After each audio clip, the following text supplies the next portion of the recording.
Okay, welcome back to this lecture series for Introduction to Philosophy.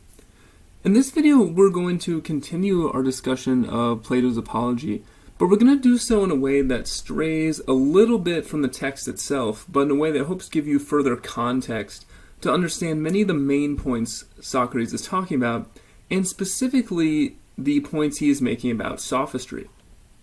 So let's recall from our previous discussion that Socrates says, well, I'm facing these official accusations that I'm technically being brought to trial for. But I also have all these old accusations that aren't technically being brought against him, but he worries will sway the jury of his peers who is going to decide on his life or death. Now, as we discussed, there's two of these old accusations. One is the accusation of natural philosophy. Essentially, put in more modern terms, the accusation that Socrates is a scientist, that he replaces spiritual or religious explanations of natural phenomena with physical explanations. But we said there's also the second, and I think more important accusation, the accusation that Socrates is a sophist.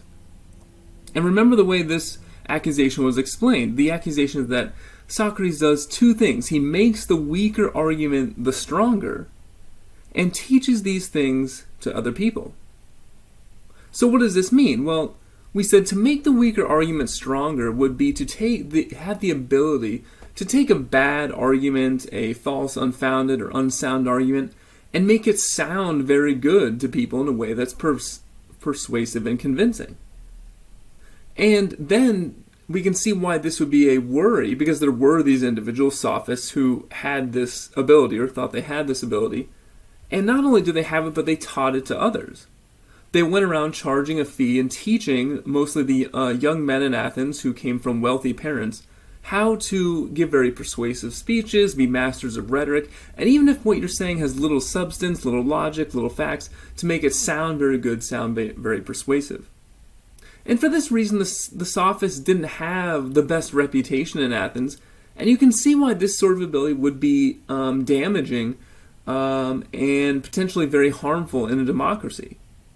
In a democracy where the people hold political power, and where your ability to get people to support you and gain votes determines how much influence you will have, it would be worrying if you could garner influence and garner support with bad arguments that sound very good. So this is the accusation against Socrates. Now, a couple things we know. First, Socrates was not a sophist, even if it may have looked like that. He did have many young followers, and he said, he lived a very different life from the average Athenian, and so he was easily grouped into that sort of person. But in fact, not only is he not a sophist, which he gives as evidence the fact that he never charges a fee for anything he does and lives in abject poverty, but not just that, he's critical of sophistry. In fact, Socrates sees sophistry as fundamentally opposed to every value and important commitment of philosophy. And in this video, we're going to delve into that a little deeper. And to do so, again, I want to look at some passages coming from both Plato and others that are going to give us a little further context about sophistry and why Socrates is so opposed to it. So first, I want to understand sophistry a little better on its own terms. And here are three famous statements from one particular sophist named Protagoras. And each of these gives you a sort of insight into the mind of a sophist. So, and why it is specifically that sophists focus so much on making an argument sound good as opposed to pursuing the truth. So the first quote we see from Protagoras here expresses a sort of fundamental relativism. Protagoras famously says, "Man is the measure of all things that they are, and of things that are not, that they are not." So what does this mean? This means fundamentally, Protagoras is telling us there are no objective truths. That when you want to know whether something, when you don't want to know what's true about the world, there is no truth out there. There is no truth that we're all subject to. Rather, everyone sort of makes their own truth. So if we're imagining, okay, well, Should we adopt this public policy? Which direction should our political community go in? You might say, well, we want to get to the truth of the matter. What will be the best for the community? The relativists will say there's really no truth about what's good or bad. Everyone decides their own view on good and bad. Good and bad and many other truths are fundamentally subjective. That's why he says man is the measure of all things. And presumably, we might say each individual person is the measure of what they see as true or false. So Protagoras is a relativist about truth. He also has a statement here that expresses skepticism. So he says, well, suppose there are some truths, right? What is the likelihood that we're actually going to be able to learn about those truths or figure out what those truths are? So he says, concerning the gods, and this is just one example, about whether the gods exist and what they're like, I'm unable to know either that they are or that they are not, or what their appearance is like. For many are the things that hinder knowledge, the obscurity of the matter and the shortness of life.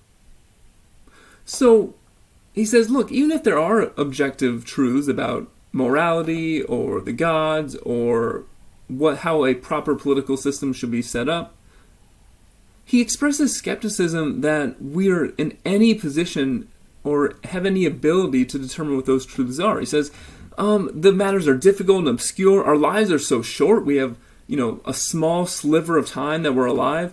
How are we going to make intellectual progress? So he's also very skeptical. He's just very pessimistic about the idea that human beings can use our reason to discover what the truth is, even if there are objective truths. And you see the same point in this last quote, where he talks about the weakness of human reason. He says, look, on any issue there are two opposing arguments. And you've probably encountered this fact if you're having a religious, political, or moral debate with someone, or you're thinking through an issue in religion, morality, and politics, and wondering what side should I be on, what should I believe? Then you say, well, let's see what people are saying. And you find maybe not just two different arguments, two different sides, but a multiplicity, a wide variety of different perspectives and arguments. And when you think about that, it says, well, if human reason really is capable of discovering the truth, then why do so many people disagree? Why are there so many different arguments? And so you say, what Protagoras wants to suggest is, human reason is not capable of finding the truth. So what can human reason do? What can we do with our intellectual faculties if we can't find the truth of the matter? Maybe we can at least use reason to, as he says here, quote, make the weaker argument the stronger.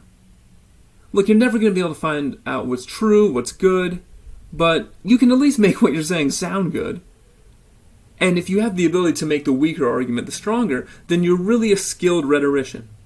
And if you're a skilled rhetorician, you can gain power. And maybe at the end of the day, that's really all there is. There is no truth.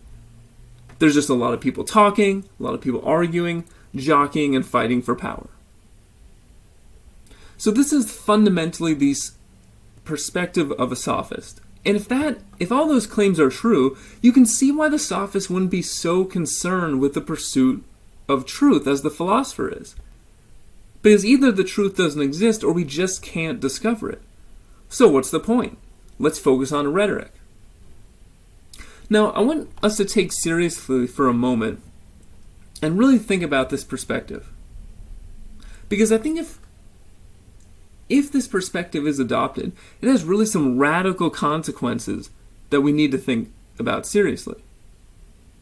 So, if the sophists are right, if Protagoras is right, then we can't use rational discussion to resolve our disputes. If we have a moral, political, or religious dispute with someone, a disagreement, there's really no point in engaging in rational discussion about it, because either our reason is too weak or there's really nothing to argue about. There is no truth. But we're still going to have conflicts in society. People are going to want different things. They have different self-interest. They have different visions of what's good. They have different ideas about what would be best for our community. So if we can never resolve our disputes through rational discussion, then what is left for us? What can we do? Well, if there's no way of productively sitting down and talking with one another, of sharing our perspectives and coming to a consensus, but we've still got to resolve our conflicts somehow, then we can either separate off from one another, just not associate, only associate with those who are similar, or if we have to associate with those who are dissimilar, it seems the only real avenue left is conflict. And of course that conflict can take a variety of forms. One would hope it wouldn't become violent, but throughout the history of humanity, violence as a method of resolving various conflicts about what we believe is true, about our moral, political, and religious beliefs, is commonplace. And so the ultimate end of the point of view of sophistry is a sort of insurmountable conflict. It's a sort of conflict which we can't get around by talking with one another peaceably, because at the end of the day, there just is nothing to talk about. Now, of course, this isn't the most attractive vision, and so if you're like Plato, if you're like Socrates, you hope that there's another answer. In fact, you hope that there is a truth out there, that we can collectively use our reason to arrive at it, and through discussion of the sort that Socrates has with his interlocutors, we can make progress in achieving that truth. And for this reason, Socrates levels a sort of critique at sophistry, which really aims to show how different it is from philosophy. And here we have to go to a different dialogue from Plato. So this isn't one that you are doing in your reading for this week. I'm just going to pull a few passages which I hope will make this point. But this is another dialogue of Plato's called Gorgias. And Gorgias was also a sophist. You can see his picture here. The main thing to know about Gorgias is that he was characterized by a very flashy, ostentatious style. Sort of an expert of rhetoric, a very persuasive person, the kind of individual that people gravitated towards in the way he talked. And if we take Socrates at his word, he's just the opposite of Socrates, who at the beginning of the Apology, you'll recall, says, look, I'm just going to use whatever words come to mind. I'm going to have a plain spoken manner. I'm not going to try to pull any rhetorical tricks. So in this dialogue, we see a collision between Socrates and Gorgias, who in style are very different. And not only are they very different in style, they're also very different in substance. And in the Gorgias, Plato has Socrates use a pair of analogies to explain why philosophy is so much different from sophistry. Now you can see I've outlined the analogies here. He says there's something similar about medicine and philosophy, and there's something similar about pastry baking and oratory or sophistry. Now we're going to get to the details of those comparisons in a second. But first, he also has this other split. He says there's certain crafts, so there's certain activities that deal or care for the body, and there's certain crafts or activities that deal or care for the soul. So before continuing, we should say a few things about what we mean, or what Plato and Socrates mean by the concept of a soul. There's really two things we can say here. And this is important because the soul is going to be a very important topic of discussion as we move forward, particularly in the Phaedo.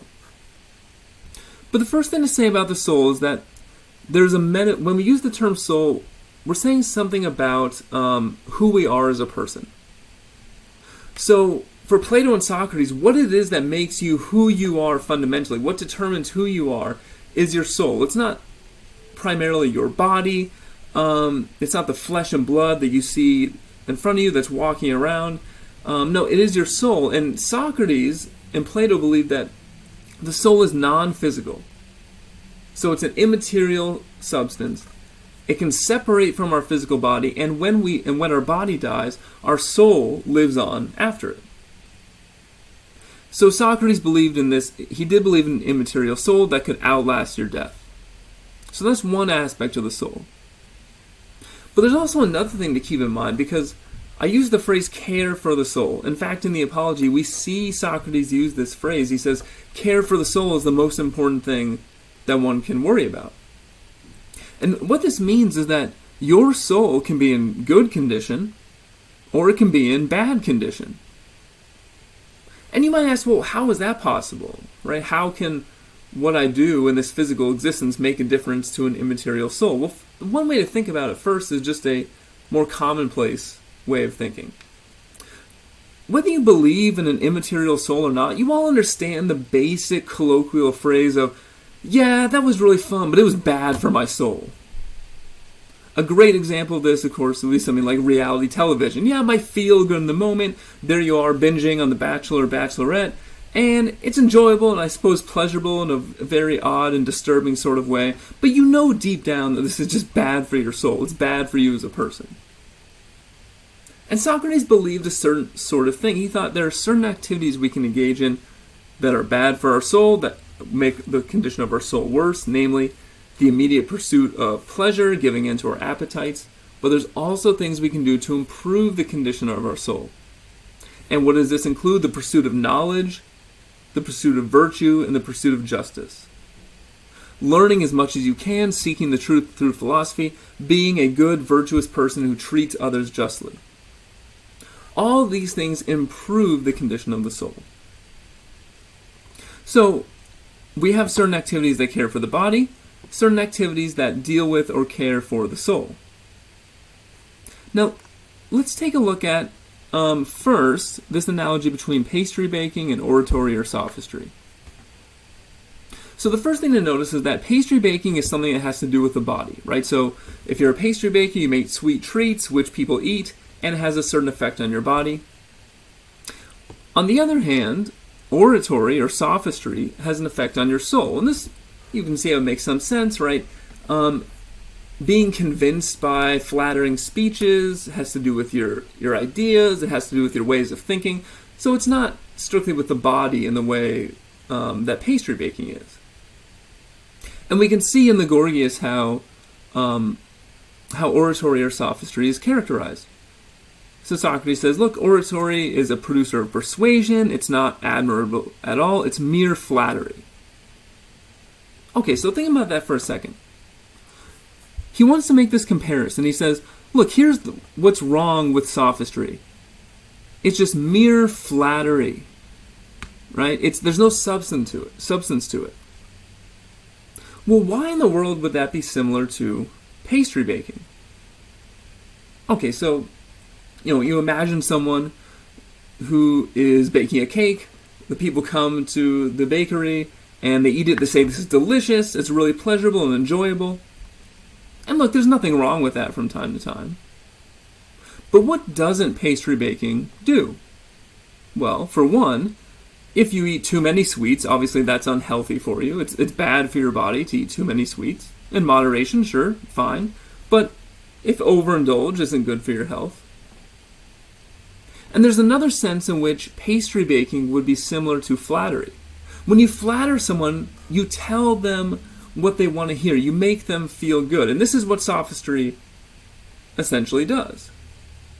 But there's a sense in which pastry baking does it as well. When you eat sweets, when you eat sweet-tasting things like cakes and cookies, it doesn't challenge you. It doesn't make you strive to become a better person. It doesn't improve you in any material sense. It just gives in to your immediate appetites. It gives you what you want in that moment. So why is sophistry like that? Well, imagine you were someone who's a very skilled rhetorician. Imagine you were a politician in Athens. And imagine there was a crowd in front of you who you needed to garner their votes in order to win the next election. Now, what would be the best way to go about doing that? Would the best way to do that to engage in a philosophical dialogue where you force the members of the audience to challenge their own beliefs and truly seek what is true? Probably not. As we've seen already with Socrates and Euthyphro and Socrates' comments to the jury, forcing people to challenge their own beliefs isn't really a way to endear them to you. No, I would suggest a more effective way of getting votes would be to flatter them, to tell them what they want to hear, to confirm their own biases, and if you can make it sound nice in the process, all the better. So we see sophistry is like pastry baking. It doesn't challenge you, it doesn't force you to improve, it doesn't force you to be critical, it just gives into your appetites, it gives into what you want, and it makes you feel good. Alright, now let's consider the other analogy, medicine and philosophy. Now, medicine is something that cares for the body, and Socrates says it corrects for weakness, disease, ugliness, and the like. So if you're sick, you go to a doctor, medicine helps you get better, of course. Philosophy, on the other hand, cares for your soul. And if it's going to be similar for medicine, it must have some sort of state that it corrects. And what does philosophy correct? Philosophy corrects the states of injustice, ignorance, cowardice, and the like. So Socrates thinks if you engage in philosophy, you'll become more just, you'll become more virtuous, and maybe most importantly, you'll become less ignorant. You'll gain knowledge. And this is important because you might recall, one of the things I said in an earlier video is that for Socrates, nothing can be worse for you than ignorance. And his philosophy, so if you suffering from ignorance, if there's things you don't know, and maybe more importantly, if there's things you don't know but you don't have the humility to admit it, then that's the worst state your soul can be in. The worst state your soul can be in is a condition of ignorance.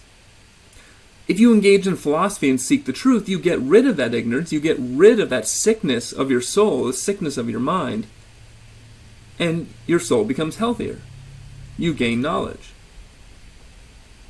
So those are the states that each corrects for, but the similarities between those go deeper. First of all, both medicine and philosophy are beneficial, right? So this quote, you might recall I actually discussed in the very first video in this series. It's a quote where Socrates says, seemingly so improbably, that I'm someone who would prefer to lose an argument rather than win it. And why would he prefer to lose an argument? Because if he loses an argument, it's shown that his view is incorrect, and he gets rid of some of his ignorance. He gains in knowledge. So he would rather lose an argument than show that another person is wrong, because he improves. And so medicine and philosophy are both beneficial. They take some lacking state, you're in a state of sickness, a state of ignorance, and they make it better. But on the other hand, both medicine and philosophy are also unpleasant, right? And Socrates explains this in particular. So I'll have to say more about why medicine is unpleasant in a second, and specifically when you think about when, the time period we're talking about, like 400 BC, the primitive state of medicine that we would be discussing is one that'd be very painful. But let's think about why philosophy is unpleasant. So here's another passage from the Gorgias. Socrates says, Gorgias, I take it that you, like me, have experienced many discussions that you've observed this sort of thing about them. It's not easy for the participants to define jointly what they're undertaking to discuss, and so having learned from and taught each other to conclude their session. Instead, if they're disputing some point and one maintains the other isn't right or isn't clear, they get irritated, each thinking the other is speaking out of spite. They become eager to win instead of investigating the subject under discussion.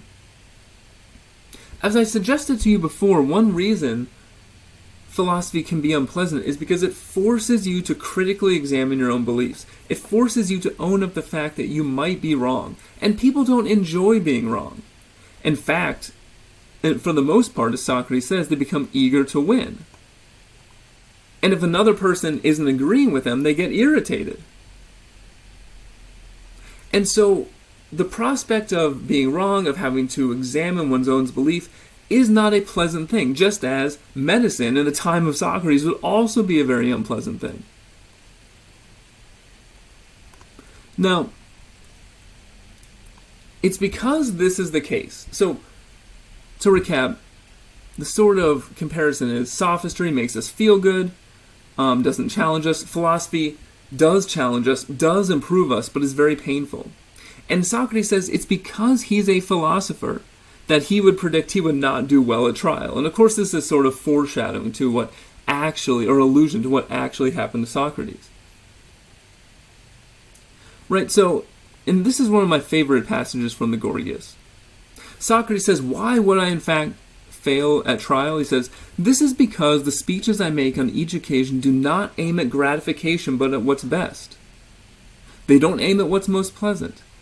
And because I'm not willing to do those clever things you recommend, I don't know what to say in court. So Socrates says, look, I know maybe I could grovel, I could beg for my life. In fact, in the Apology, we're going to see a moment where Socrates says, I am not going to do the things people normally do in front of the jury. I'm not going to parade my family and friends and ask for pity or sympathy. I'm not going to do those things. I'm not going to do the things you want me to do that's going to gratify your appetites. So I'm not going to know what to say in court in terms of trying to save my own life. He says, I'll be judged the way a doctor would be judged by a jury of children if a pastry chef were to bring accusations against him. So he says, imagine a doctor is in front of a jury of children and is being charged by a pastry chef. Now remember, the pastry chef, just like the sophist, makes the children feel great about themselves, gives them cakes, cookies, and candies. The doctor, on the other hand, subjects the children, when they need it, to medicine that can be very painful, even if it is beneficial. And also keep in mind the way children evaluate things. So right now, my son is 1.5 years old, and I can tell you, to the extent that he evaluates whether things are good and bad, it is completely on the basis of pleasure. Things that he likes, things that he enjoys, for instance, on his birthday when he got a little cake and ice cream, that got a big smile. When he has to take a certain medicine, when he has to take his vitamin, let's just say there's less smiles. So he imagines this situation. He says, think about what a man like that, taken captive among these people, could say in his defense, the doctor. If someone were to accuse him and say, children, this man has worked many great evils on you. Yes, on you. He destroys the youngest among you by cutting and burning them, and by slimming them down and choking them, he confuses them. He gives them the most bitter potions to drink and forces hunger and thirst on them. He doesn't feast you on a great variety of sweets the way I do. So the pastry chef, look, that doctor, he forces you to undergo all these painful treatments, and all these things you don't like. But me, I just give you sweets. Now, what do you think a doctor caught in such an evil predicament could say? Or if he should tell them the truth and say, yes, children, I was doing all those things in the interest of health. How big an uproar do you think such judges would make? Wouldn't it be a loud one? And it's clear that Socrates sees his current predicament in much the same way. What Socrates is going to tell the jury is he's going to tell them that I know my philosophical questioning and my forcing you to examine your own beliefs has annoyed you. I know that you would much rather I speak to you as a sophist in a way that pleases you, in a way that gives into what you want, gives into your appetites. But I'm simply not going to do that. What I'm going to tell you is that your entire life should be spent in pursuit of philosophical truth. Your life should be spent trying to become a better, more just person. Your life should be spent caring for your soul.